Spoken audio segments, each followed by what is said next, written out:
Taigi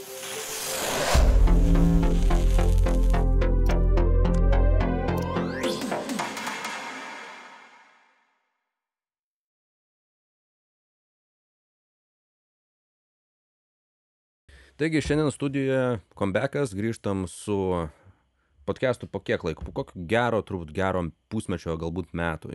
Ir Laurynas Sudaitis šiandien studijoje. Vienas turbūt buvai populiariausių pašnekovų praeitais metais, bet tų temų neliesim, nes jos nusibodo ir jos neįdomios. Man įdomesnis klausimas, kaip tu pradėjai sportuoti? Nu, tai čia, žinai, sportas yra toksai užsiėmimas, kuris labai padeda galvai susitvarkyti, žinai, kada gyvenime turbūt atsiranda labai daug tokių streso, žinai, situacijų ir tas kortizolis, jeigu taip jau kalbančiai mediciniškai, jau tą muša per visus vožtuvus, tai tada tu turi kažkur išlieti. Tai va, tai čia buvo turbūt viena ta priežastis, kodėl, nes tai iš tikrųjų labai padėjo psichologiškai sportas, žinai, stabilumas, disciplina, tame tarpe, tai čia šiek tiek vėl kita tema apie savidiscipliną, bet sportas yra to dalis. Ir kažkaip, nežinau, paskutiniu metu labai norėjosi pažiūrėti, ką aš vis dėlto iš savęs galiu padaryti. Aš turiu visą laiką, žinai, beveik savo. Nu ir galvoju, 33 metus nieko per daug neveikiau. Aišku, aš ten nusiminėdavau kartais, bet tokie, žinai, daugiau žaidimai, nes sportai. Ir galvoju, reikia padaryti kažkaip eksperimentą tokį su savim. Tai va, tai dabar jau geras jau už pusę metų, jau beveik, žinai, toj metai. Nu, atsiranda tie rezultatai, atsiranda kažkoks progresas, tada tą pamatai ir tada jau visai atsiranda motyvacija tą daryti. Bet jo, psichologiškai tai labai tiek ir darbui susikaup, žinai, labai protinę tą funkciją pat nepalaikyti. Tai va, gal tokia ta priežastis. Klausyk, nu vis tiek tą temą turim lengvai užliesti. Po skyrybų, po kiek laiko tu sprendėjai susiimti, bet pradėjai sportuoti? Iškart. Čia iškart po jų. Nu, ta prasme, tas fizinis judėjimas, aš gal nevaikščiau ten į salę, žinai, ar kaip mes su tavim treniruojamės. Bet vakarais pasivaikščio, ten po 15 000 žingsnių įvaryti visiškai. Dėl to, kad, nu, kitu atveju, nu, tu užsisėdi, marinuoji labai tam užsiverdi tose sultyse, žinai.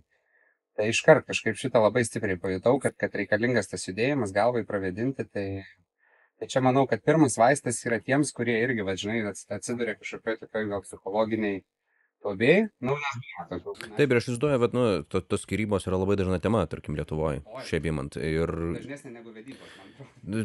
Ko gero taip, ir aš įsivaizduoju, galbūt moterim tai nėra taip, galbūt aš klystu, bet galvoju, gal moterim tai nekerta per galvą taip smarkiai kaip vyram. Aš manau, kad kerta. Manai, kad kerta? Manau, kad kerta, žinai. Tik tai gal mes labai skirtingai ten pernešim, žinai, bet tikrai aš gaudavau šimtus žinučių, žinai, apie žmonės, apie savo istorijas, kurie papasakoja, žinai, kurie, nu, gal nebuvo ten tokiam aplinkybėm kaip aš, bet apie skyrybas bendrai, žinai, žinai, besistebintys, dar kaip čia atlaikyti to visą viešumų, žinai, ir visą kitą, ten pas juos mažiau, bet, nu, psichologiškai tai yra sunku, žinai, nes nugriūna tavo gyvenimas iš po kojų.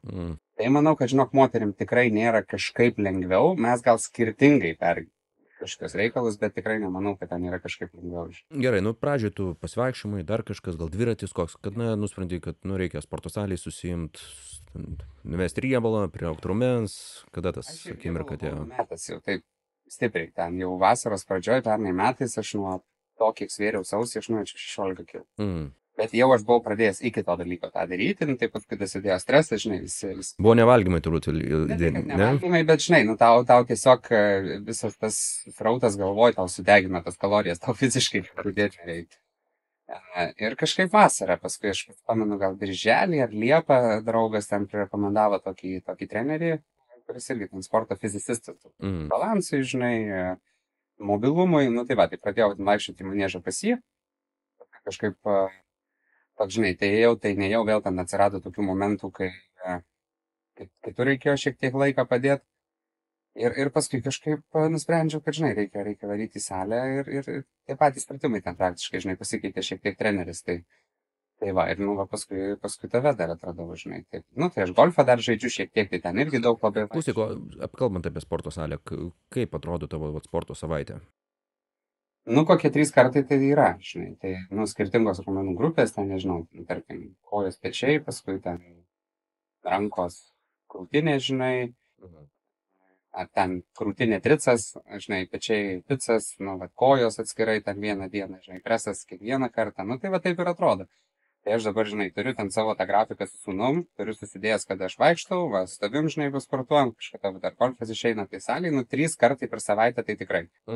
Ką tikrai pastebėjau dabar paskutiniu metu, kad reikia labai tas pertraukas normaliai daryti, nes, žinai, tas toks atrodo, kad tie 3 kartai būtini, bet eini padieniui, nu, nespėjai atsistatyti visiškai. Ir, žinai, kaip aš sakau, 33 metus, jeigu šūda maliai, atsiprašau žodį, nu, tai, žinai, irgi, tai, nu, įeit tam tikrą prasme į tą režimą savo kūną irgi to šoko tiek neduoti. Žinai. Tai va, dabar pas kinezus vaikštau, irgi ten mankštas, visokie masažai, nu, labai stengiuosi prisižiūrėti, nes, nu, čia yra svarbu. Ir labai pajutau, kad nuo kūno sveikatos labai priklauso ir protinė funkcija ir viskas. Kas be ko. Klausyk, o giliau pakapstant sporto salėje, tavo pakartojimų skaičiai, tarkim, įvairių pratimų. Ai, priklauso, žinok. Labai priklauso. Ir nuo svorių priklauso, žinai, jeigu ten aš jaučiuosi, kad aš galiu daryti, tai darau ten, žinai, daugiau, bet, nu. Bet didinį raumenų masį labiau dirbi ar labiau dirbi jėgai? Ir ten. Jo, šiaip aš ten nevartoju kažko, kas tą masę ten, žinai, labai didintų, jo tos formos atsiranda, bet viskas, ką aš ten vartoju, yra baltymai ir kretinas, viskas. Yra visi mano papildai. Baziniai. Baziniai, absoliučiai. Ir man, aš ten nesiekiu būti, žinai, fitneso kažkoks ten modelis. Formos atsiranda iš lėto, faina, žinau, kad ten aš užtruksiu kelis metus, kad pasieksiu ten gal kaip aš noriu atrodyti, ir žinai, bet kaip sako, dažniausiai salė, kai eini, tu niekada nepasieki, kaip tu nori atrodyti, nes kaip atrodai vis dažnai, kad dar gali geriau tada spausti. Tai ir jėgai, bet sakau, ir mobilumui, ir balansui, stengiamės viską suderinti, nes aš sakau, ir golfą žaidžiu, tai vėlgi, kaip ir tu esi minėjęs, kad treniruotės ir nuo salės medėjai, tai aš šito tikslo neturiu. Man yra svarbu, kad kūnas būtų funkcionalus. Mes nedirbam ant, žinai, bicepso apimties, mes dirbam ant raumens ilgumo, ant jo funkcijos ir ant tokių dalykų, kad jis būtų veiklus. Klausyk, nu, natūraliai prie sporto deras ir mytyba. Tai kiek tavo mytyba keitėsi? Visiškai keitėsi. Ir ypatingai dabar paskutiniu metu aš imu šitos maisto ketus, savintakę. Tingi ruošti maistą. Netingi, šiaip man aš gamintai mėgstu, žinai, bet man labai daug laiko suryja. Aš, pasiskaičiavau, kad man praktiškai per dieną, jeigu gamint tiek, kiek aš turiu suvalgyti, tai yra beveik 3000 kalorijų. Aš užtrukčiau beveik 2 valandas, kad skaniai pasidaryti. Jeigu mes susidedam į visą savaitę, tai 2 valandos kar 5 dienos yra 10 valandų. Tai per mėnesį yra 40 valandų, kas yra visa pilna darbo savaitė vien, žinai, virtuvėj prie puodų. Indus plauk, perškis, ten, žinai, ir visą kitą. Tai aš pasiskaičiavau, kad net ir ekonomiškai man vienam gyvena, žinai, nes aišku, kad šeimoje gyvena, tai ten gamini visiems, tada kitaip jau matemai galioja. O man tai dabar, ir žinai, aš žinau, kad aš suvalgau x kalorijų kiekį, aš žinau, kad aš suvalgau beveik 200 gramų baltymų per dieną, kad man yra reikalingas sportuojant, žinai, didžiąją dalį aš to gaunu iš maisto, ne iš ten papildų kažkokių. Ir viskas. Ir šitas dalykas dabar yra antiek paprasta. Žinai, 6 ryto tau prie durų krepšelis padėtas, tu ten važiuoji susitikimus, pasiėmis, dėlioji, kada tu valgysi, prieš sportą, po sporto, ten ir taip toliau, žinai. Viskas. Tai va šitas keitėsi kardinaliai. Aišku, savaitgaliais ten kokį steiką prasikėpiu, bet... Tai steikas viskas ok. Jo, tai saldumynų tikrai apmažėjo. Alkoholio praktiškai visai nevartoju. Nu, ten, aišku, aš nespjaunu, nesakau, oi, aš čia, žinai, kaip veganai, jau aš tai ne. Nebūna, kada, žinai, norisi ten kokteilį išgerti ar ten vyno taurę ar alaus.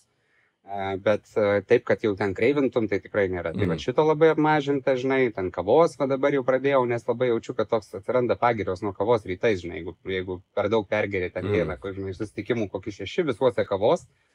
Tai va šito dabar pradėjau labai mažinti, tai liko vienintelis rūkymas, žalingų įpročių, dabar jau tokių, kur, nežinau, šįmet yra planas kažkaip su juo susidorot, kaip čia gausis, nežinau, bet žinai, viešai nedeklaruoju ir kažkaip visiems nepasakoju, kad jau dabar jau aš čia kaip mes žiūrėsiu. Noras yra, žinai, kai noras yra, turbūt ras ir kitų. Klausyk, kalbant apie kreivingus, nes tai labai dažna tema žmonėm, kurie pradedame svorį, norisi kam saldainių, kam, tarkim, man asmeniškai labai miltiniai produktai, picos, ypatingai jeigu skanios.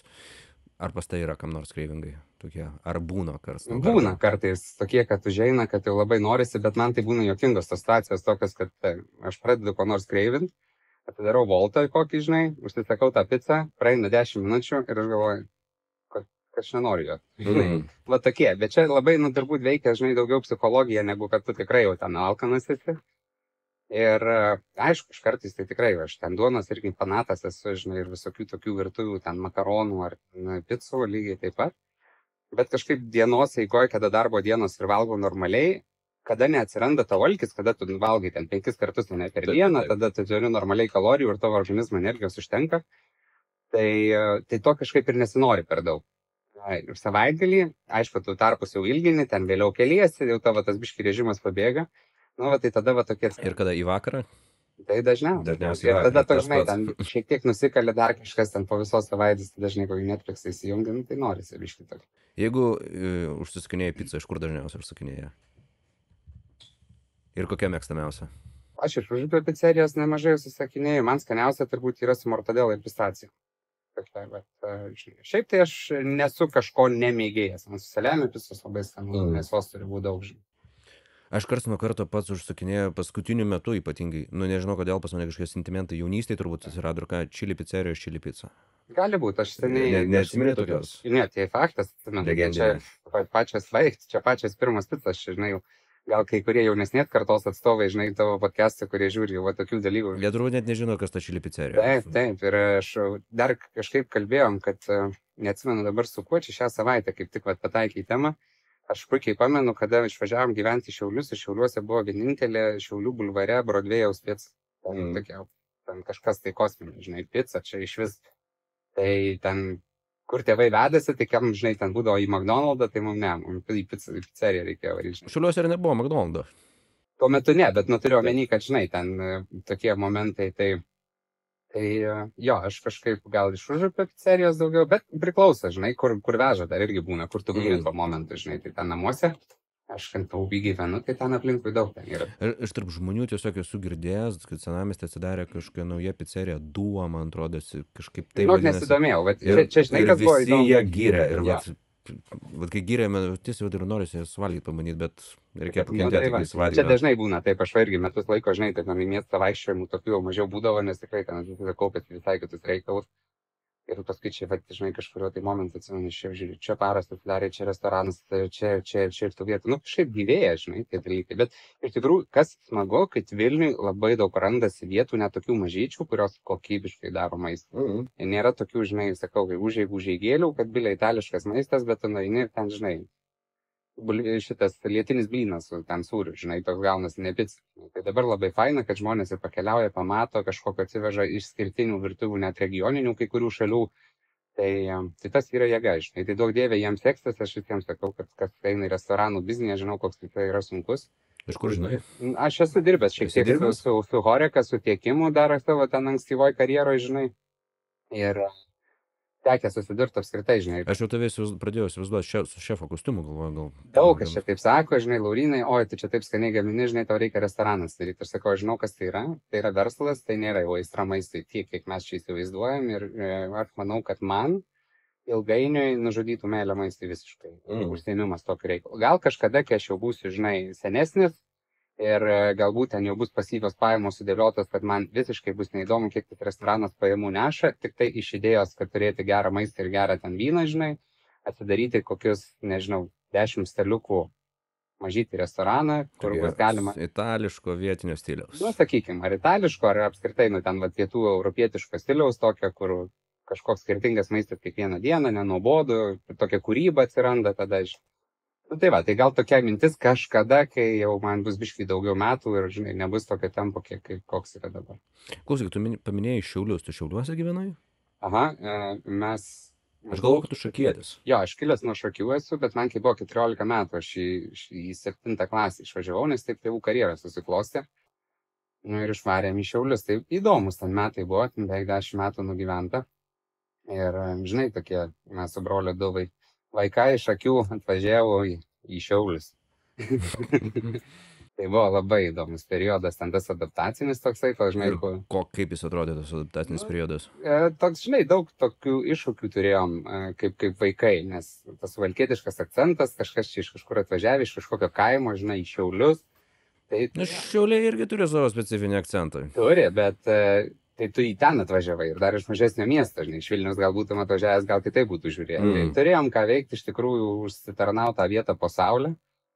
Kaip vaikai, žinai, savo aplinkoje gyvendami mokykloje ten ar kažkur kitur, bet buvo įdomu. Ir tas yra labai faina, netgi aš jaučiu turbūt, kaip žinai, skatinsiu ir savo vaikų turėdamas, kad tas aplinkas reikia labai keisti, nes aš jaučiau, kad ir mano gyvenime, kada tu nepriaugi prie vienos vietos, tu tampi tada kaip asmenybė toks šiek tiek dinamiškas, tu moki labai jaust skirtingas aplinkas, greitai prisitaikyti, žinai, ir reaguoti į tam tikrus dalykus. Tai va, mes augom kaime, paskui ten Šakiuos jau mokykla buvo ir paskui va Šiauliai ir tada Vilnius, tokiais ciklais gyvenimas. Aš net juokiuosi kartais, kad dabar kas 7 metai, va taip, visokių tokių, tai net gali nusistatyti, kada tu pradedi kilti, kada leistis, čia, žinai, kaip akcijų rinka kartais.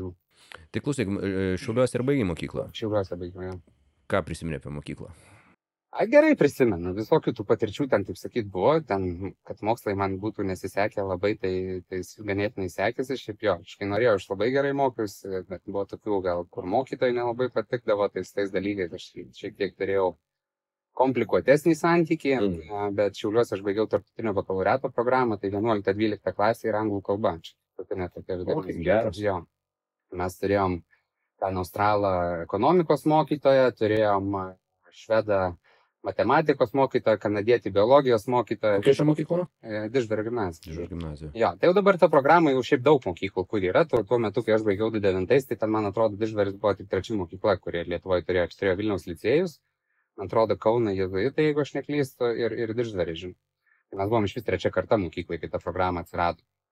Bet, nu, smagios patirtys. Aš kažkur jau esu pasakojęs turbūt, kad vien ekonomikos, žinai, pamoka, kai ateina australas, tu turi labai tokį globalų, žinai, suvokimą, kaip veikia pasaulio ekonomika ir kaip tai pereina per teoriją, kurią tu mokai. Mes atsimenu, ateidami į pamokas, pirmos 5 minutės yra, žinai, toks pasaulio ekonomikos apžvalga, ten dolerio kursas, naftos kaina, va tokie dalykai, ten kažkas. Jau mokyklos laikais. Taip. Paskui ten, žinai, kažkuris tai centrinis bankas, ten Fedas, koks pakėlė, žinai, palūkanų normas, kaip tai tarpusavy važiuoja ir viską paaiškindavo per teoriją. Tai buvo, nu, žiauriai gerai. Dėl to, kad, žinai, aš matydavau lietuvišką programą paraleliai, kas ten mokindavosi iš tų buvusių klasiokų, žinai, namų ūkio pajamos. Nu, toks, kas iš to? Nu, tai tu žinai, kiek tu išleidi, per teorinę pusę leist. Aišku, tai yra ekonomikos pagrindai, bet tai visiškai per kitą prizmę gali dėstyti. Tai va, čia buvo labai faina, buvo labai smagu, kad labai daug tokios praktikos, kurią tu iš mokyklos gali išsinešti gyvenimą. Žinai, ne kaip sako ten palauk gerą memą tokį mačiau, sako, eina 18 metai, kai baigiau mokyklą ir vis dar nepanaudojau Pitagoro teoremą. Tai taip, ta teorija reikalinga, bet visada kaip mokytas turbūt gali sudominti, žinai, kur čia gali panaudoti, žinai, gyvenime. Ir tada tau tikrai į galvą įsirašo žymiai geriau. Tai man tikrai daug tokių dalykų įsirašo. Šiaip smagus metai, visko ten buvo, žinai, ten su mocais važinėdavom, tokie, žinai, Šiauliai tais laikais dar irgi tokie laukiniai buvo. Pamenu Šiaulius, kadangi su varžybom, dažnu atveju tekdavo tenai vykti. Mano pirmas varžybos, tiesąkant, prieš Šiaulių, ten tokia Žalyno salė imtynių yra regione, tai tenai mano pirmas varžybos bus. Brolis mano beje boksas sportavo irgi, tai ten tokių irgi. Tai žinai, Šiauliai tokie, jie pagarsėja Lietuvoje gal. Koviniais sportais, ne tik salės ribos. Pietinis rajonas. Nu, ne tik pietinis ten. Bet pietinis toksai jau... Pietinis jisai, nu, tai kaip turbūt Vilniaus žaidžiai. Net knyga parašyta, ne? Pietinio kronika kažkaip tai vadinasi. Nu, ten toks savitas, kaip sakyt, kultūrinis fenomenas jisai yra. Dėl to, kad tas pietinis jisai buvo statytas grinai ten tom, žinai, gamyklų bus, ten darbuotojams, žinai, esamiem gyvent. Nu, turėjo tie Šiauliai tam tikrą, žinai, kultūrą, tą reikia pripažinti ir dabar jie ją turi, bet tuo metu, kai aš mokiausi, tai kažkaip, nežinau, turėjom ir draugų, turėjom ir priešų, ir, žinai, ir visokių tų dalykų vyko, aš gal ten mažiau dalyvaudavau, žinai, tai mano kebra daugiau, bet, smagi, ta patirtis kažkaip fainas tas miestas ir dabar, žinai, kai grįžti, viskas taip savo ganėtinai atrodo, nors nei ten gimiai, žinai, ten tokį laikotarpį pragyvenam. Beje, kalbėjome apie restoranus, tas ta pizzerija dar egzistuoja? Ne, ta pizzerija visai, ne, dabar ten kitas kažkoks restoranas. Man atrodo, kad ta pizzerija kažkaip ir pasibaigė, kai atsirado čiliakai. Ir visos tinklinės, ten kankanai ir visi kiti, tai ten jie ir pasidarė labanaktis. Nežinau, ten kokybė geresnė laužė, ten kainos buvo kažkokios, žinai, tol kol jie buvo monopolistai, viskas buvo gerai ir paskui kažkaip, žinai, tų picų atsirado visur. Taip, tai Akropolis pasistatė. Ten labai daug. Saulės miestas, kitas, man atrodo, prekybos centras. Tai jau tada tiesiog pasidarė visur ir man atrodo, kad jie nebeišsilaikė. Nors aš nežinau tiksliai kodėl, bet... Klausyk, iš kaimo kraustys į miestelį, iš miestelio į miestą ir atsikraustė į Vilnių su universitetu turbūt. Jo, čia kaip studijuoti pradėjau. O pirmas universitetas tavo buvo? ISM-as. Jo, ekonomika ir politika. Aš tada buvau labai toks, kaip dar mokyklos laikais, labai daug dalyvaudavau tokių projektų, kas lietė ekonomiką, verslą, politiką. Aš ten net Lietuvą atstovavau, ten mokomasis Europos parlamentas toks projektas buvo. Tai varėm į Kiprą kaip Lietuvos delegatai, ten iš visos Europos suvažiuoja jaunimas ir, iš principo imituoja Europos parlamento darbą, žinai. Tarp jaunimo. Tarp jaunimo, bet jisai toks labai geras tame, kad tu gauni pajaustą visą tokį kultūrinius skirtumus, kaip iš visos Europos Sąjungos surinktas jaunimas, kuris užaugė savo aplinkoje, žiūri į tam tikrus klausimus. Ir ten atsimenu, tuo metu, kaip tik buvo, jau kai įstojome į Europos Sąjungą 4, aš turbūt į tą projektą važiavau 8 ar 9 jau Kipre. Ir čia buvo kaip tik Ignalinos atominės klausimas, atominės energetikos, čia apie Visagino atominę buvo kalba jau, kad, žinai, čia statyti. Ir tarsi, žinai, tu esi... Tas visas liūtukas ir ko skandalas. Ne, tai Leo, tai čia kiti dalykai. Dabar aš manau, kad tie... Bet apie tuos metus viskas vyko. Jo, aš manau, kad tie žmonės, kurie dabar, žinai, buvo labai oponentai atominės elektrinės Lietuvoje ir kai gavom už 30 km nuo Vilniaus Astravą, plus prie dabartinės, žinai, energetinės situacijos ir geopolitinės situacijos, čia mes turbūt, kada sakė, 25 būtų buvusi, žinai, operational, tai čia mes būtume šokoladę gyvenę. Elektros prasme, žinai, bet visiems čia reikėjo, nesaugo, tai dabar turim saugų, žinai, Astravą, kuris stovi Neries baseine, ten mažiausias nuotėkis ir Vilnius be vandens lieka. Tai, žodžiu, čia tokių nesąmonių kartais išlendant, mes, atrodo, atsimenu, labai atstovavom tą, kad, reikia vystyti saugę tą, žinai, branduolinę energetiką Lietuvoje ir apskritai regione. Jo labiau saugios atominės elektros pramonės pavyzdžių yra daug daugiau negu nesaugos. Tai ir apskritai jinai skaitosi efektyviausia ir saugiausia iš principo, ar ne? Tai jinai skaitosi ekologiškiausia beje energetika. Dėl to, kad taršos iš jos praktiškai ten nėra apart radioaktyvių atliekų. Bet jeigu žiūrint pagal kiek elektros pagaminama iš tų atliekų ir kiek lieka atliekų, tai jinai skaitosi švariausia elektra po šiai dienai. Tai atsimenu, pavyzdžiui, ten kokie Britai jau, žinai, ne, čia jau nesąmonė, žinai, ar ten kokie Olandai, kad, pavyzdžiui, ne, čia vėjo energetika, žinai. Ir tada tu labai gauni pajausti tą visą tokį kontekstą, kuriame tu esi, žinai, kaip šalis Europos Sąjungoje. Plus, kaip mes ten, žinai, Lietuva 3 delegatai, ten atvažiuoja iš kokios, žinai, Prancūzijos 20. Ir visi, žinai, vėl ten su regionais, su savo nuomonėm, tu tada labai supranti, kaip iš tikrųjų veikia Europos Sąjunga, kaip, žinai, 27 šalių bendras kažkoks junginys ir kai reikia priimti sprendimus, kaip reikia eiti ir tartis ir kažkaip, žinai, kalbėjimą viešai įvystyti ir visokius tokius dalykus. Tai labai smagus tokie dalykai. Buvo, tai TSM studijavau ekonomiką ir politiką metus laiko, paskui ten, kur mes viens kitą matėm, TVM'as buvo. Tiksliai, čia gera istorija, tiesą sakant.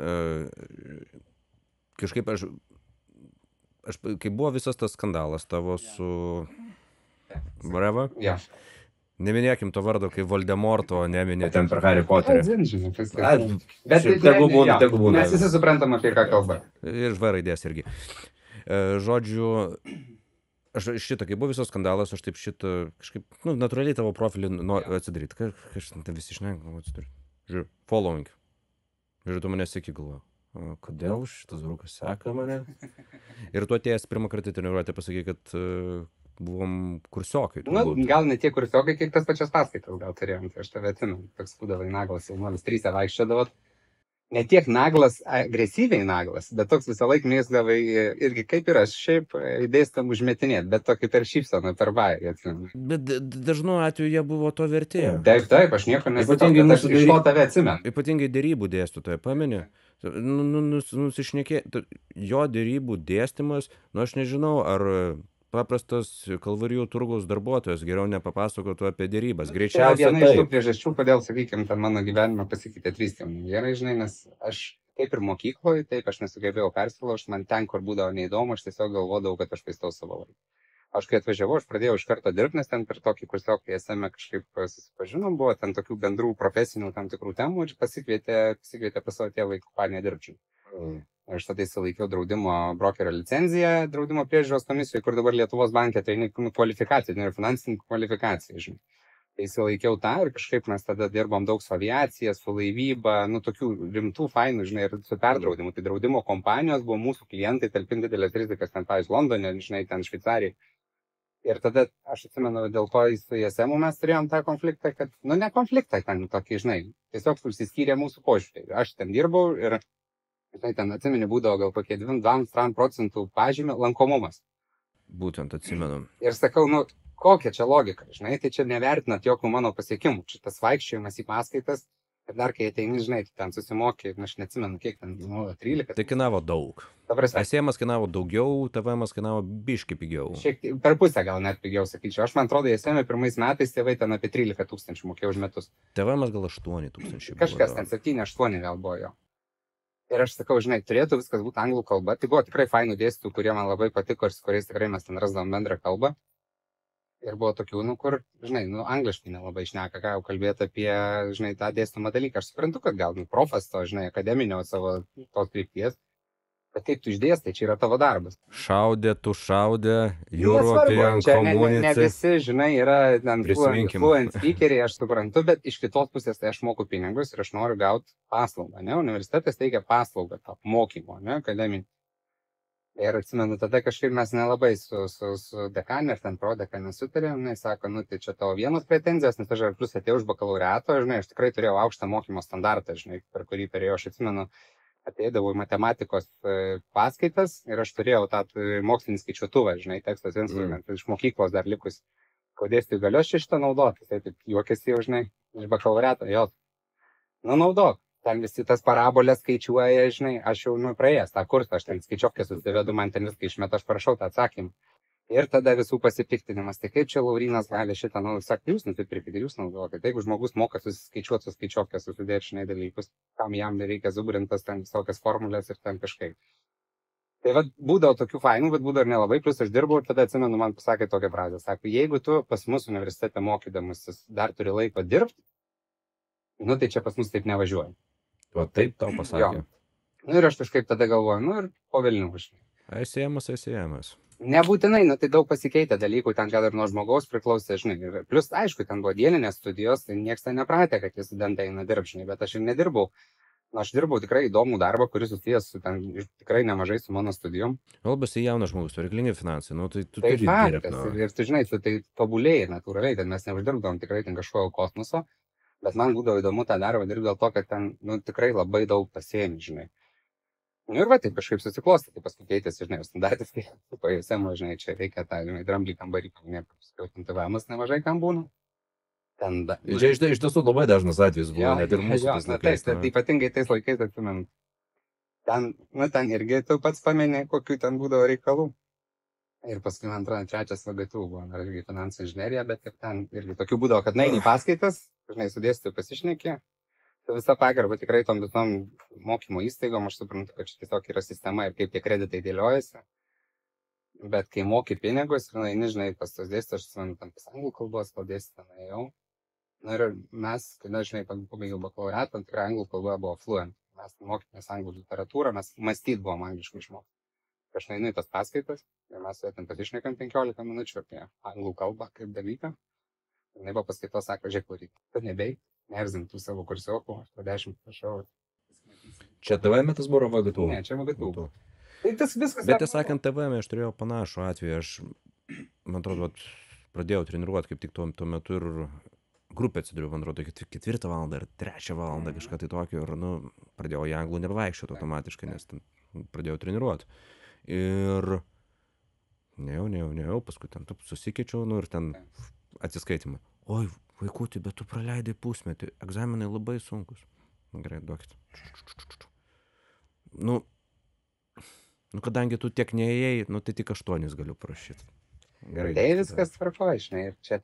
Ir dabar, jau ateina tas momentas, kai jau pradedu vėl apie tai galvoti, žinai, kad dabar jau aš labai aiškiai žinau, ką aš noriu studijuoti ir ką noriu išmokti.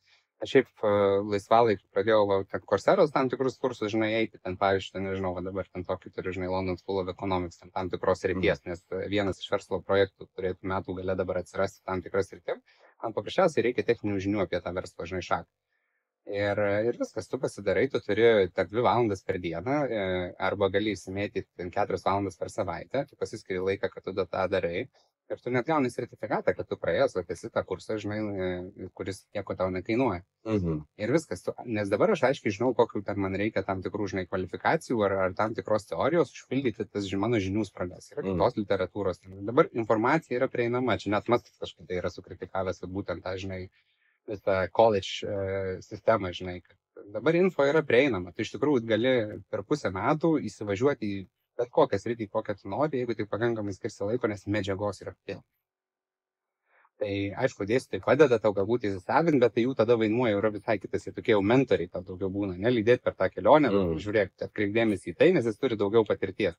Bet jeigu kalbant apie sausą teoriją, kas yra turbūt pirmi 2 kursai arba 5, kokį 2,5 kurso 5 semestrai, kad tu gali ir savarankiškai pasidaryti. Tai čia vėl. Tai bet dabar Ir jau greičiau, ir efektyviau. Nu, čia, Dažnu atveju, jeigu to nori. Jeigu nori. Tai čia ir subjektyvų, tuo pačiu ir objektyvų, bet dabar aš kažkaip jaučiu, kad jau aš dabar daugiau mažiau žinau univierus, kurie gerai ruošia tam tikram, žinai, tam tikrai kvalifikacijai ir aš jau kažkaip galvoju, kad gal jau rudeniop jau aš dabar sąmoningai žinodamas, ko aš noriu, atsirinkęs dėstytojus ir labai gerai pasidomėsiu, dėl to, kad mamai reikėjo. Žinai, pradėsiu normaliai mokyti, studijuoti ir gilintis į tą temą, nes man tai yra įdomu. Tai jeigu nepaslaptis, kuris čia universitetas? Aš turiu vieną Švedijoje, vieną turiu UK. Tarptautiniai. Jo. Tai online visas mokymasis? Mokymasis dažniausiai online, paskui ten savaitinės tokios sesijos būna, ten 1 arba 2 kartus į semestrą. Bet gal pasimsiu paraleliai ir čia Lietuvoje kažką, žinai, žiūrėsiu. Nes vėl ten tu susirenki diplomus, savo kreditus, kiek ten prikaupęs tos univieruose, žinai, ką užskaito, ką neužskaito. Žiūrėsiu, kad būtų racionaliai, žinai. Tai va, galbūt ten, žinai, susidengs, nes dabar šiaip nemažai tų ir lietuviškų universitetų turi bendradarbiavimus su užsienio univierais, tada gauni, žinai, daug diplomų. Tai va, bet jau dabar jaučiu, kad jau atėjo tas metas, kai, žinai, jau dabar gyvenimas jau mano šiek tiek jau baigėsi bangavimai, tokie šiek tiek atsiranda į tiesesnės linijas. Aš turiu susidėlioję savo laiką ir kad šitą reikės pasidaryti. Tai planas nuo rudens startuos? Kažkur, jo, nes dabar turiu čia tikrai, sakau, tokių startavusių projektų, kur dabar... Kalbant apie juos, kas ten TV3 su maistu, kas ten per projektas?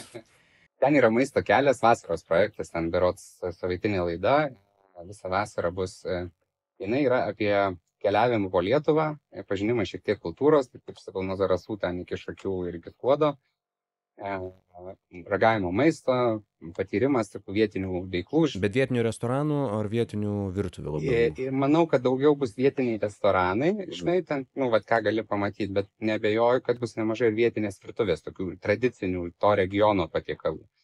Tai man šiaip šitą temą nesvetima, aš pats iš provincijos, žinai, plus maistą labai mėgstu gaminti. Ten, aš kai važiuoju, ten medžiotojai, nežinau, ten turiu draugų viso Lietuvoje ir skirtingus tos regionus šiek tiek pakrapštai. Ir visada sakiau, žinai, kad Lietuvoje tikrai yra ką pamatyti. Nuvažiuoji kokį regioną ir atrodo, čia tikrai dabar ten, žinai, po ES visų tų pinigų daug, aš tikrai susitvarkė tokių gražių vietų, kur faina nuvažiuoti ir tam nereikia ten, žinai, lagaminu nukrauti, vienai dienai gali nulėkti. Tai vad bus įdomu, tai ten būsiu vienas iš 3 vedėjų. Kas dar komandai? Jurijus Moriginas ir aktorius toksai režisierius Darius Petkevičius. Darius nežinau, nuo Jurijos neįmanoma nežinoti. Jo, tai ten idėja yra, kad tai yra 3 skirtingų kartų atstovai. Tai tokių jau kaip sakyti, jau rimto amžiaus, tokio, žinai, tėvų amžiaus ir tada, kaip mano, kad iš tam tikrų skirtingų pusių šiek tiek parodyti, kaip mes suvokim, ne? Nes tarsi dabar kažkaip jau ir mūsų kartoje labai madinga užsienis keliauti. Aišku, čia yra kitas aspektas, kad į užsienį keliauti dabar dažnai atveju darosi pigiau negu į Lietuvoje kažkur, ypatingai ten, jeigu pajūrio pusėje. Bet tikrai yra ką pamatyti, vaikam parodyti ir tokio lietuviško suprast, kokia ta Lietuva yra. Nes tikrai Varėna nuo Zarasų ar Zarasai nuo Skuodo, jie iš principo skiriasi savo kultūra, kalba ir visokiais tokiais dalykais. Nors mes ir maža šalis, bet čia tikrai yra ką nuveikti. Tai dėl to kažkaip pasiryžau šitam reikalui. Aišku, tai yra pirmas debiutas vesti televizijos laidą. Ir jau, žinai, ne portalė, ne podcast'e, bet telike.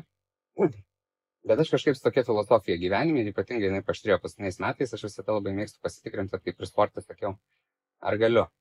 Žinai, bet ėmė vieną kažkokią veiklą, pasižiūrim, ar aš sugebėčiau. Tai čia turbūt irgi bus vienas iš tokių momentų, kad sugebėčiau. Ir čia galiu dar pasakyti, kad veikiausiai čia nebus viena šįmet laida, kurią vesiu jo. Tai atsirado tokių pasiūlymų. Tai yra temų, kurio man patogu šnekėti, aš jas suvokiu, aš jas suprantu ir gana giliai. Ir manau, kad turėsiu ir ką papasakoti. Plus vedėjo darbas yra daugiau pokalbį moderuoti su pašnekovais, ar kažkokius tai dalykus rodyti ir visi dalyvauti. Tai čia yra darbas. Aš pas tavęs esu svečias ir gaunu klausimus ir šiek tiek pasakoju iš to, kas mano galvoj.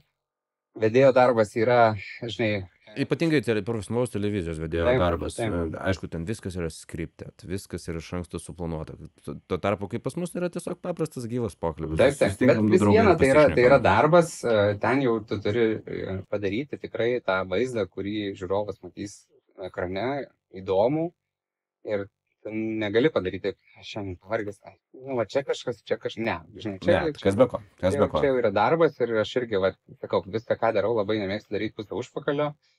Tai liaudiškai pasakius, tai irgi labai kažkaip tokių pasidomi kartais, yra irgi medžiagos labai daug online, žinai, apie tai, apie tam tikras technikas, pasikalbi su tam tikrai žmonėm, vėlgi, kas tame patirties daugiau turi, kad suvokt galbūt kaip tos dalykus padaryti įdomiau, profesionaliau. Ir aišku, tie pirmi blynai dažnai būna prisvilę. Būna, dažnai. Čia irgi patirtis, čia irgi pamokos. Ir įdomu, pats konceptas, man iš tiesų įdomu, kiek laiko epizodas truks, nežinai turbūt dar. Man atrodo, kad turbūt pusvalandį gal suvirš, gal net valandą. Net valandą. Nu, aišku, su reklaminiais turbūt intarpais. Veikiausiai. Televizija populiaru? Ne, nu tai žinai, televizija iš to gyvena. Na taip. Tu uždykai įsijungi Tiesiog, televiziją, žiūrėtų reikia. Taip, tiesiog kai kada tai yra hilarious per daug. Nu, aš pats televizijoje dirbęs, bet kai reklama yra 10 ar 20 minučių, nu. Bet, nu čia vėlgi sakau, tu už tą turinį, kurį tu žiūri, tu nemoki. Televizija nemokama Lietuvoje visiškai? Taip.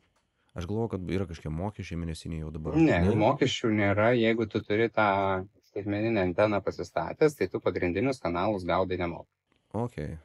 Jeigu tu turi ten Telijas, Gau3 ir ten kažkokius visokius kitokius, tai aišku moki, bet tai yra jau kaip televizijos paslauga. Taip, ir tai yra internetinė televizija, ar ne, ir tu ten tada jau žiūri tai kanalų paketą. Tai lygiai tokia pati analoginė televizija, kokia buvo anksčiau. Analoginė, tai dabar yra ne analoginė, skaitmeninė. Žinai, ten kiti dažniai, turbūt, nu, kitaip technologiškai veikia, bet iš principo tai iškelta antena į kažkur, kur yra retransliavimo televizijos bokštas. Čia turbūt kas nors, kas techniškai išmano, galėtų daugiau papasakoti, bet principė taip. Tai nes, nu, yra tikrai tokių vietų. Kaip tavo galvoje visą tą informaciją telpa? Taip plačiai visomis temomis. Žinai, kartais, čia juokis iš manęs sako, žinai, pavyzdžiui, visus podcastus nieko gero nepasako, bet aš nežinau, man patinka domėtis, man patinka skaityti. Čia taip, žinai, gal nepasirodyti kažkaip pasigiriant, bet atsimenu, kad nuo pat mokyklos aš labai mėgdavau knygas skaityti.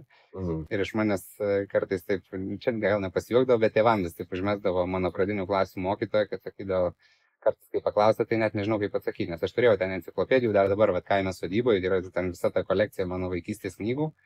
Ten apie gyvatės, apie detektyvus, apie pasaulį, apie geografiją, apie gyvūniją. Nu, man buvo įdomu ir dabar po šiai dienai yra įdomu. Yra daug dalykų, kuriuų aš nežinau, nes sako, kuo daugiau žinai, tuo daugiau žinai, kad tu nežinai.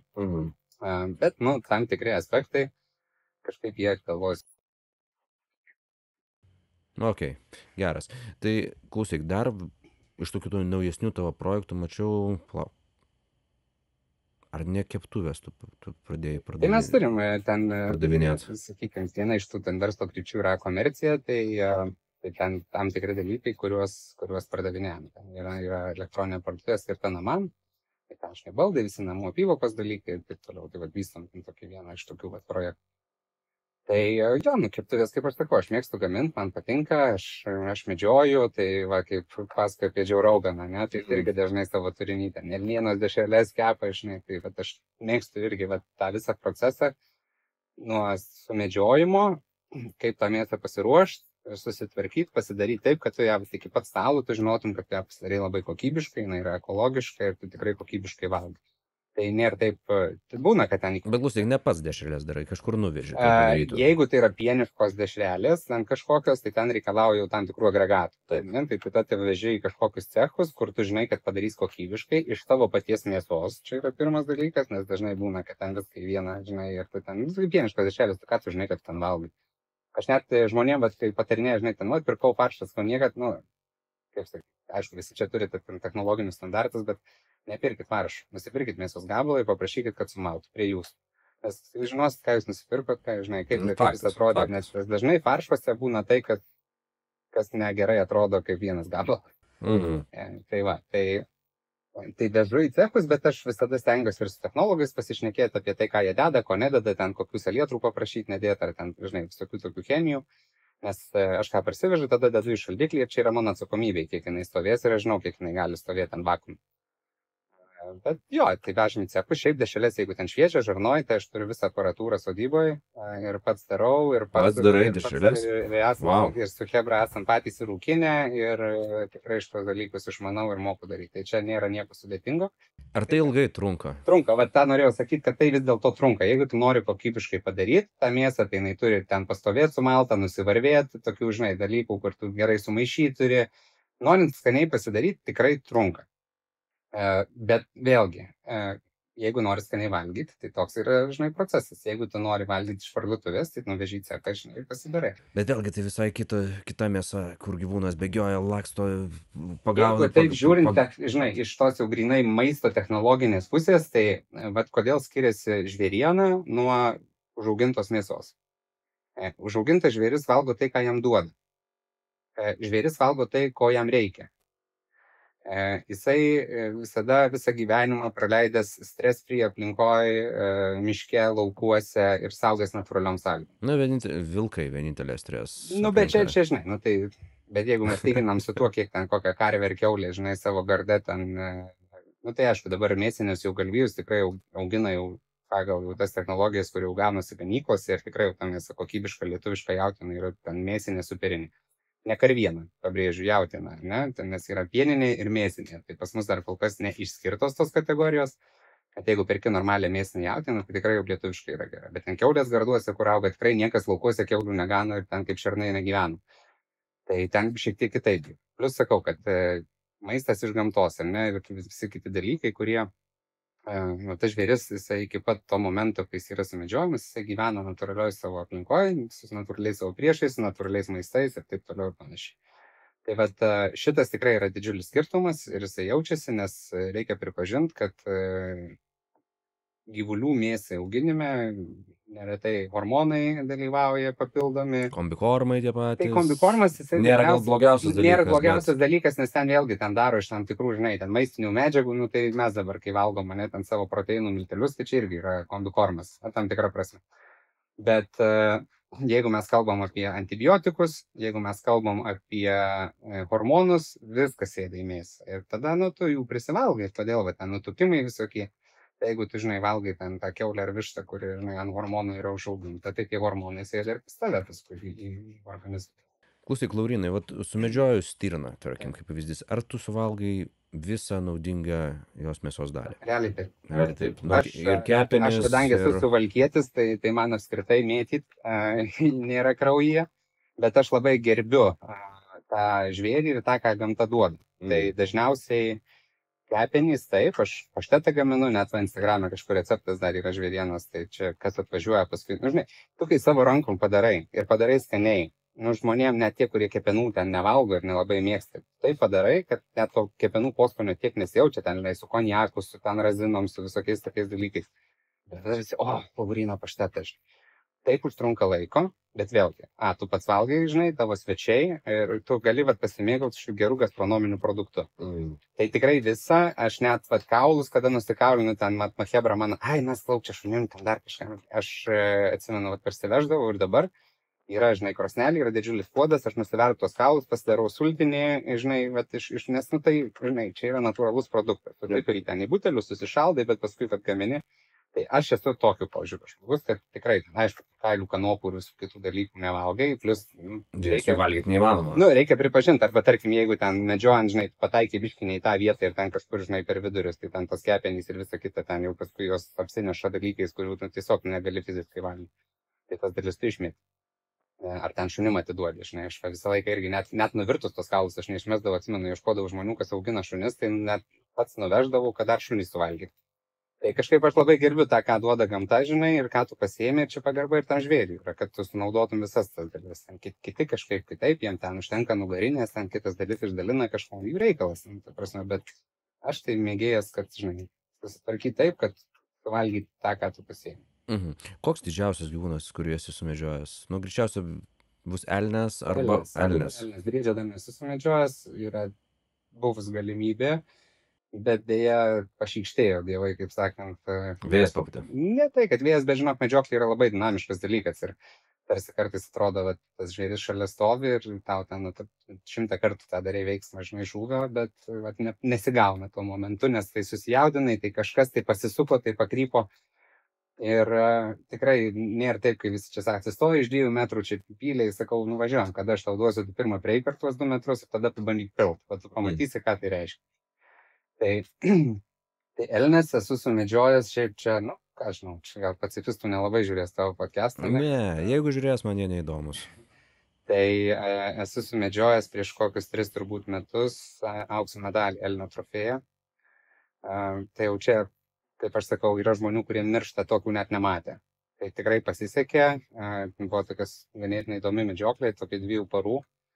Ir mes ten per elnių rūją, kada vyksta va, tas baubimas, mes ten iki jo priėjom per 25 metrus tokiam tankiam miške. Tokia buvo tikrai įspūdingai ilgai įsimenanti medžioklė, tai jo trofėjus jau neeilinis. O dėl ko tas trofėjus konkrečiau? Elnės kažko ypatingas buvo? Tai yra matuojamas ragų dydis ir tai yra tarptautinė klasifikacija pagal svorį, apimtis, kėtrą, spalvą, šakų ilgį ir taip toliau. Tai vat, pagal tai yra matuojama trofėjaus kokybė. Ir pagal šituos parametrus, tarkim, kai tu medžioji ir tu matai tą žvėrį, tu gali nustatyti ten jo daugmaž amžių, jisai geras, jisai perspektyvus, ar jisai yra medžiotinas. Medžiotinas tai reiškia, kad, nu, lyginant su kitais žvėrimis, kur gyvena ta marelė, toj, nu, kažkokiai teritorijai, jisai yra silpnesnis genetiškai. Na, tai va, toks skaitosi medžiotinas, nes jisai nieko gero genofondui net neš. Jie iš principo... Per dideli ragai? Ne, jį per maži turiu omeny, arba kažkokie įstiklaipę, neįsivystę.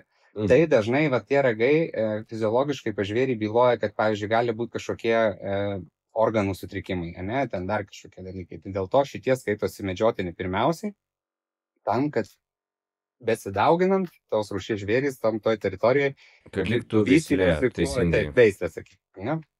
Tai čia yra nuo, nežinau jau kiek amžių, ta selekcija vadinama kaip tokia šaka medžioklės, kaip mokslas netgi, kur tu palei tuos parametrus, kaip medžiotojas, tu priimi sprendimą, ar tas žvėris yra medžiotinas, ar vis dėlto jis dar turi gražių metų nugyventi.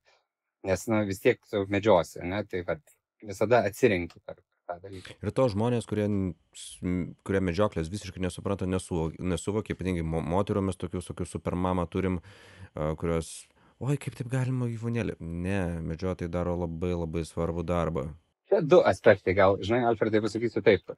Tų rėkiančių, kokia čia nesąmonė yra medžioklė, šiaip yra labai menkas procentas bendroji populiacija. Bet jie labai garsiai rėkia. Na, tai jie tik tai, kad garsiai rėkia. Čia lygiai taip pat kaip dėl visų kitų jautrių temų, seksualinių mažumų ar ten visokių kitokių, nes šiaip daugumai tai yra neturi nuomonės, ar ne, dažniausiai taip būna. Nes jeigu žmonės medžioja ir ten neprisidirba kažkokių nesąmonių, vadinasi, tą reikia daryti. Paskui, žinai, ten kiti ir sako, va, kodėl ten, žinai, tiek briedžių pritrankyta ten ant autostradų, žinai, ir šernų, ir ten žmonės susimuša, nes per dideli kiekiai, arba ten dabar ūkininkai su vilkais kelia šitą klausimą, ne? Nes jų niekada tiek nebuvo, kiek dabar yra Lietuvoje. Ir tai limitas yra didinamas kasmet, vis tiek ta populiacija auga. Ir pradeda naminius gyvūnus kersti. Tai buvo, čia va, istorija pernai metais, ar užpernai, aš neatsimenu, būtent Šakiuose, bet tam gretimam kaime, bet ribojasi su mūsų medžioklės plotais. Nelabai liko šunų prie būdų. Šunys visus išnešė, nes ten yra pasienė su Kaliningradu, Kaliningrade ten yra poligonas, ten iš visų uždrausta medžioti ir jie nemedžioja. Ir ten tie vilkai, ten didžiulės girios masyvai ir jie ten veisėsi labai stipriai, tai net būdavo pasieniečiai per kameras, matydavo, pasakodavo, jie ateina naktį, kada tu realiai neturi net teoriškai pagal medžioklės taisyklę šansų kažkaip sumedžioti tą vilką. Nes įrankių tokių, žinai, nėra, tu su prožektorium švies negali, naktinių čia taikiklių tik dabar įteisina nuo gegužės 1, bet rytais vilkai yra neliečiami su šitais įrankiais. Jie ateina naktį ir išeina paryčiais. Ir kaime ten vyksta klyksmai tų šunų, žinai, kuriuos ten rankioja nuo būdų, iš voljerų, kaip tik tu nori. Jau aš nekalbu ten apie vis vištas ir visus kitus ten naminius gyvūnus.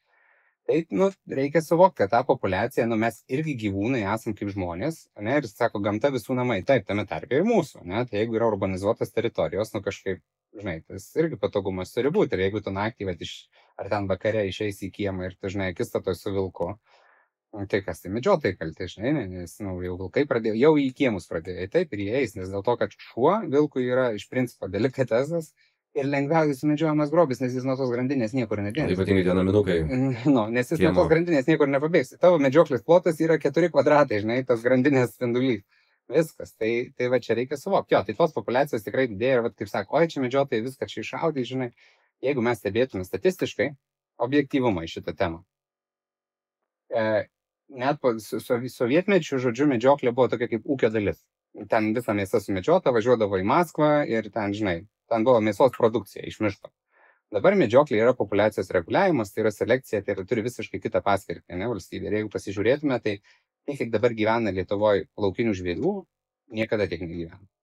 Jis tikrai populiacijos yra išaugę, bet tai vėl kelia tam tikrų problemų miškininkam, ūkininkam ir visiems kitiems, nes mes jau vėlgi neįsitenkam kažkiek jau su tai žvėrimis, ne, ir va dėl to atsiranda tokie dalykai. Tai kaip sako, kad čia medžiotojai viską iššaudys, neturime jokio intereso viską iššaudyti. Ta prasme, kad tos mėsos čia nebūtų kur dėti, ar ką, žinai, nieks jos nepardavinėja Lietuvoje praktiškai.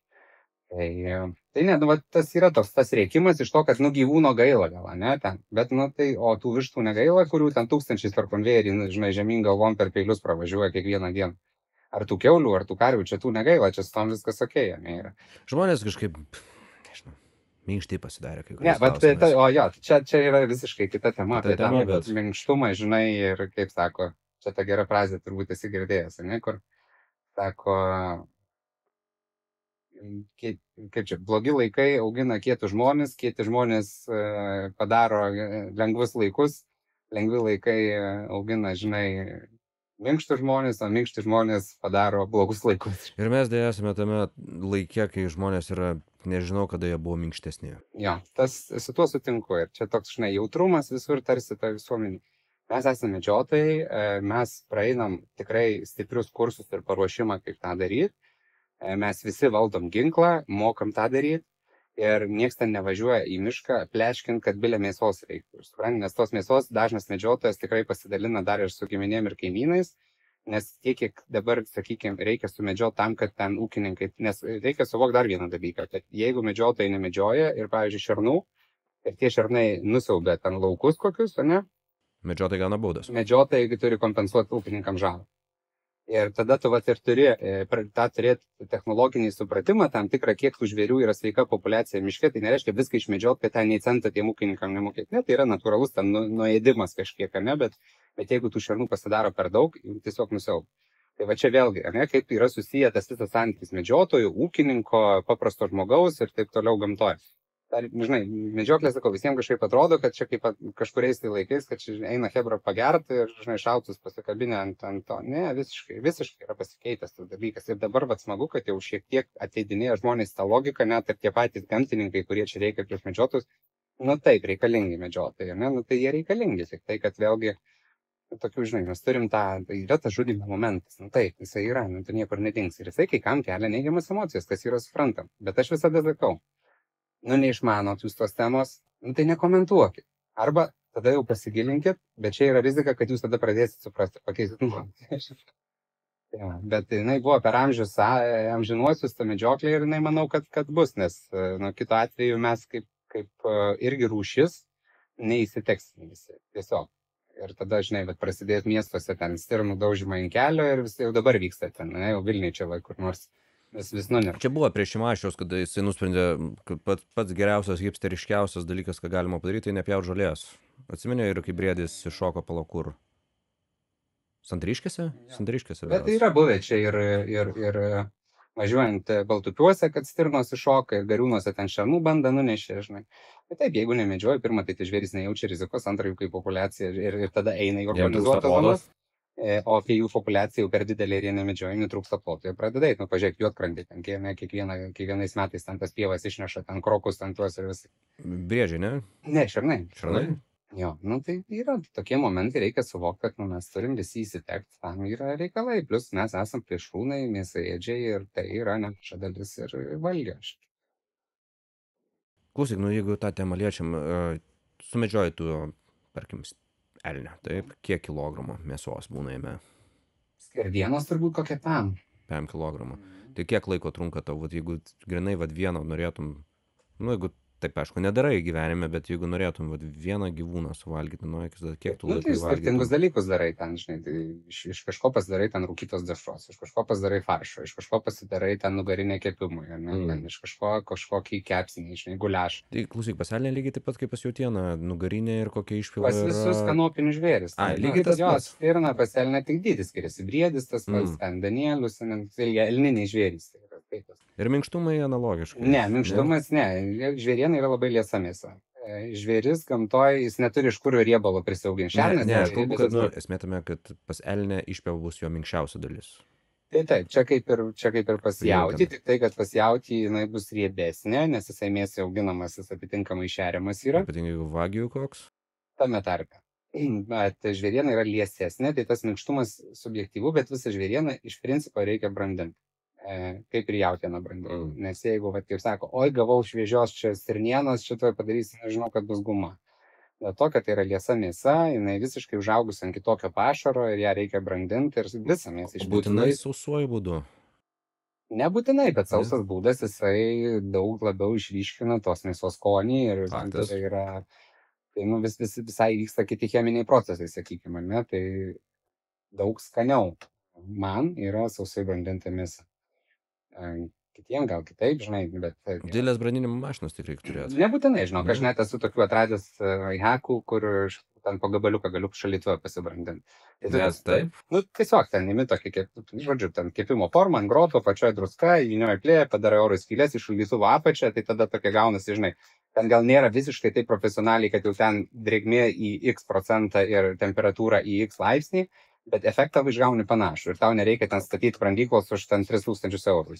Tu turėsi man atskleisti paslaptį, kaip tai padarys. Gerai, čia, žinok, nieko nėra, ten yra iš Ikėjos tokia kepimo forma su grotom už 15 eurų, kilas druskos ir tiek žinių, ir maistinė plėvelė ir viskas. Okay.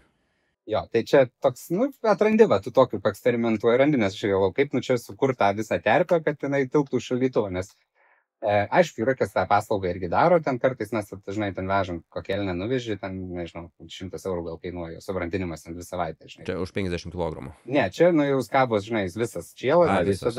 tada jau, nu, ten kaip ir su jautiena, technologija ta pati iš principo.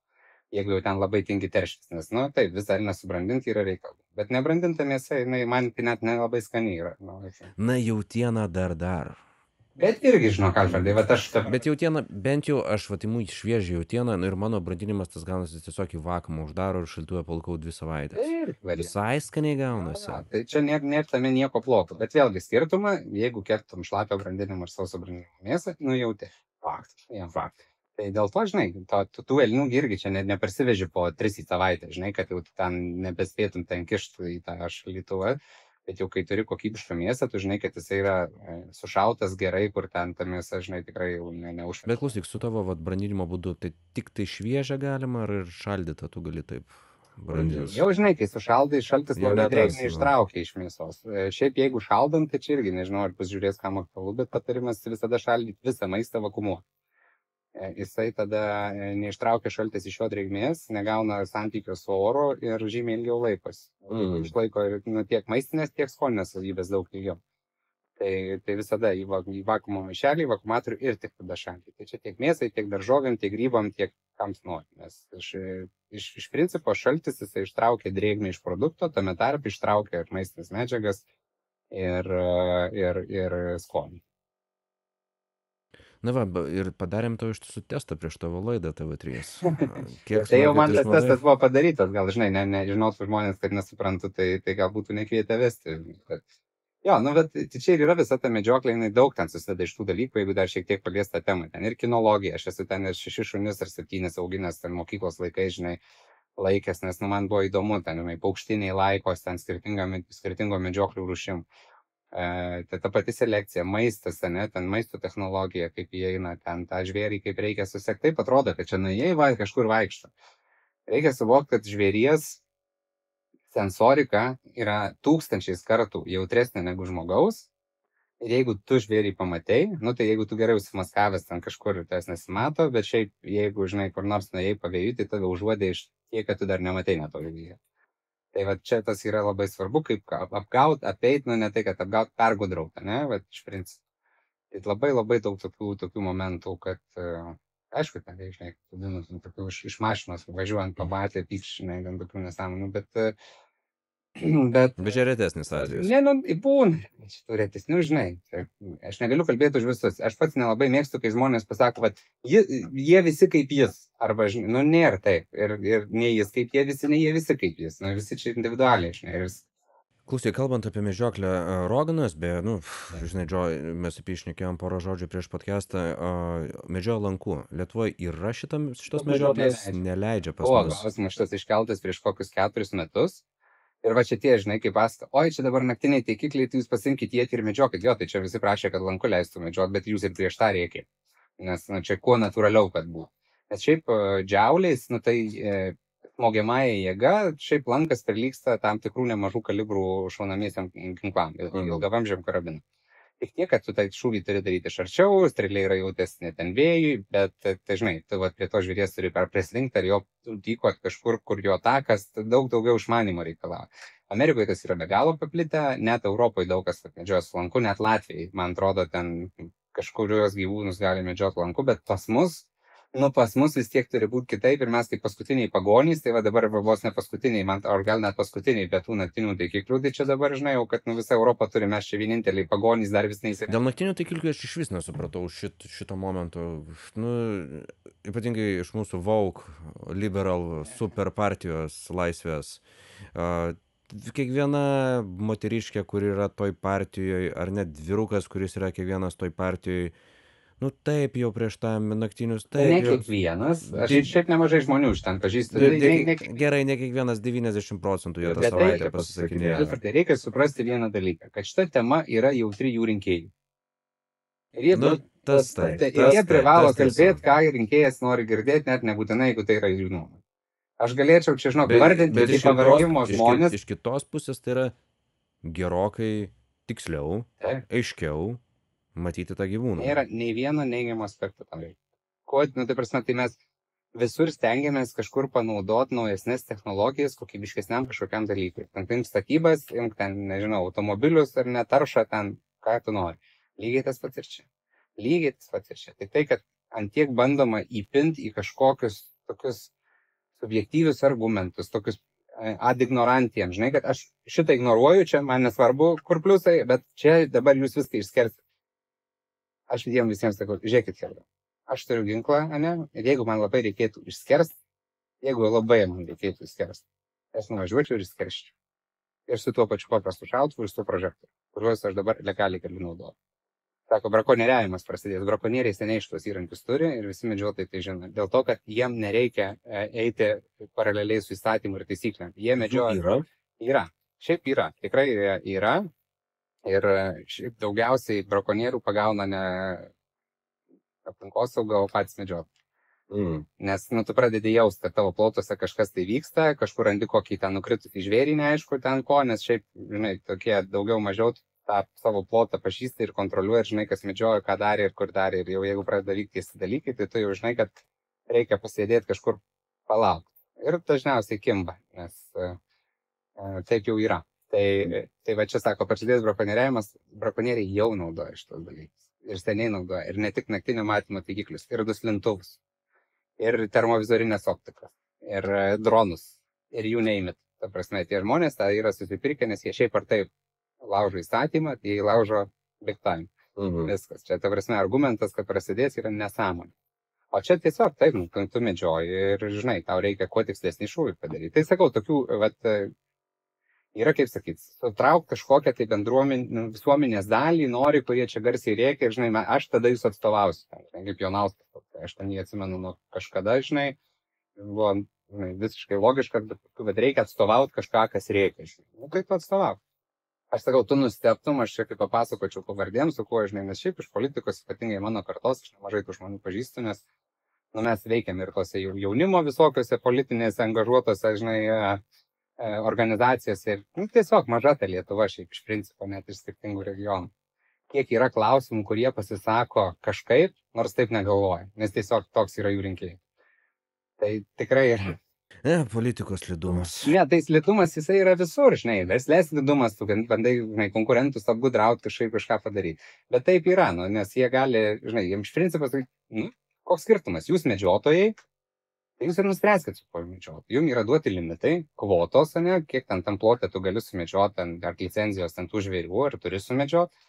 Kaip tu nori, taip tu medžiok, ne? Tai turi būti etiška, humaniška, taip mes tą visi suprantam, tikrai, ten sakau, niekas, žinai, kulkosvaidžiais ten nemedžioja. Bet kad neturėti, žinai, tokį įrankį, o paskui atsistoja tribūnai, čia yra, žinai, blogai, čia išskers viską, nors jis puikiai supranta, kad neišskers ir pas mane prie stalo tą žvėrienos dešrą valgė be jokių problemų. Tai, nu, yra momentai ir tada tą vaidmainystę, tai prašai, žinai, nu ką čia reiškia?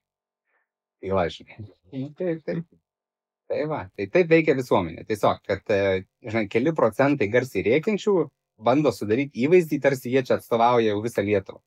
Nu, tai yra durna taip mąstyti, čia lygiai kaip ten kokie šeimų maršai ten, žinai, mes visą Lietuvą atstovavome. Hebra, jūs ten 1000 maksimum žmonių, jūs esat 0,00 kažkiek procentų čia tų dalykų, ar ten, žinai, komentuoja kas nors Facebook'e. Va, čia mes, va, mūsų paprastus Lietuvos žmonės, prie ko čia mus? Čia tave vieną liečia ir tavo, žinai, nesąmoningą mindsetą kažkokį.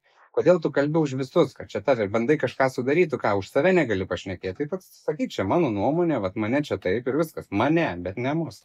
Ir tas toks bandymas sudaryti čia kažkokią masę, nu, toks, žinai, tai yra loginio mąstymo klaidos, kurios visiškai yra teorinės, žinai, ir labai aiškiai lukštanamos.